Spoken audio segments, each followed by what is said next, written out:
शाळेचा आत्मा असतो एक शिक्षक, एक विद्यार्थी. त्यांच्याशिवाय शाळा म्हणजे उदास वाटते. पण त्यानंतर शाळेचा दुसरा आत्मा असतो तो शिपाई.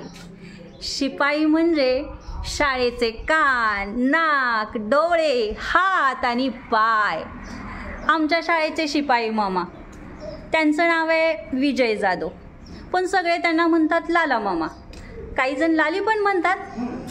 लाला मामा इथे आहे.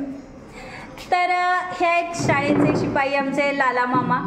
लाला मामा, मला सांगा, तुम्हाला सगळेजण लाली म्हणतात, लाला मामा पण म्हणतात. मग लाली हे नाव तुम्हाला कुणी दिलं? असं नाही का, त्यांना काय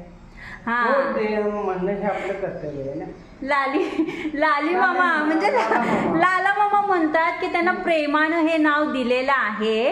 आणि मगाशी सांगत होते लाला मामा की कबड्डी खेळताना त्यांना मुलं चिडवायची की रागानं तू टमॅटो सारखा लाल होतोस.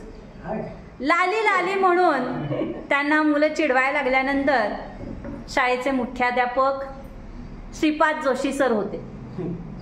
बरोबर, श्रीपाद जोशी सरांनी हे ऐकलं आणि त्यांनी सुद्धा लाडानं म्हणा, प्रेमानं म्हणा किंवा चेष्टेनं म्हणा, लाला हे नाव त्यांना दिलं. म्हणजे बघा, लाला मामांच्या नावाचा इतिहास केवढा मोठा आहे. साधारणतः मामा, तुम्ही शाळेत कोणत्या साली होता ज्यावेळेस तुम्हाला हे नाव मिळालं?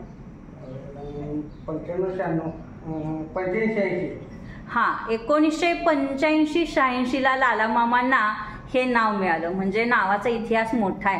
असं नाही की मोठ्या लोकांच्याच नावाचा इतिहास असतो, शाळेच्या शिपाई मामांचा सुद्धा फार मोठा इतिहास तुम्हाला सगळ्यांना बघायला मिळालाय. म्हणजे एवढा मोठा इतिहास लाभलेल्या शाळेमध्ये तुम्हाला शिकायचं असेल तर NES मुचंडी या शाळेमध्ये आजच आपला प्रवेश निश्चित करा.